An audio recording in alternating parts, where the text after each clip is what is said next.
While her neighbor screamed desperately for help right outside, Lisa didn't react at all.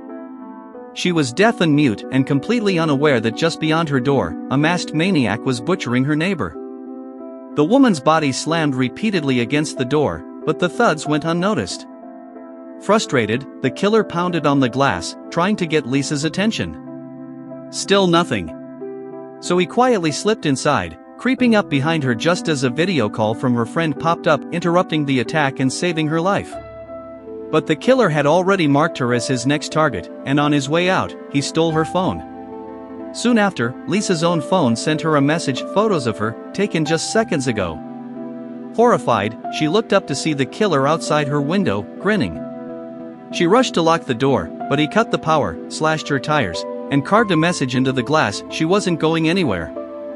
Lisa wrote a desperate plea on the window: "I didn't see your face. If you leave now, I won't call the police." But in response, the killer calmly took off his mask. The message was clear: he wasn't leaving until she was dead. Determined to fight back, Lisa armed herself with a knife and hammer. The killer began taunting her, banging the neighbor's corpse against the glass. That's when Lisa remembered, the neighbor always kept her phone in her pocket.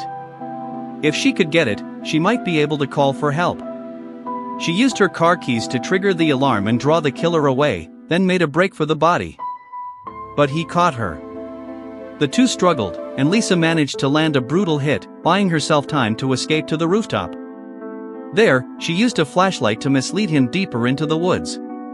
But before she could escape, an arrow slammed into her leg. He was faster than she thought. She scrambled back inside, bleeding badly. Just then, the husband of the murdered neighbor arrived, worried about his wife. Lisa couldn't hear his knocking, but he noticed the message scrawled on the window: something was terribly wrong. Before he could act, the killer appeared, pretending to be a cop. He tricked the man into handing over his phone, then killed him once he let his guard down. Broken and exhausted, Lisa wrote her will and prepared for one final confrontation. She hid in the bathroom, but the killer, sneaky as ever, crawled through the air duct behind her. Lisa sensed him at the last second and ran to the living room, but collapsed from blood loss. The killer moved in for the kill, but Lisa reached for a can of bug spray and blasted it into his eyes. Disoriented, he stumbled, just as she triggered a blaring alarm. The noise drove him mad. Now it was a fight between the deaf and the blinded. As he lunged again, she finally grabbed a corkscrew and drove it deep into his artery. He collapsed, dead. When the police finally arrived, Lisa was barely conscious, but alive.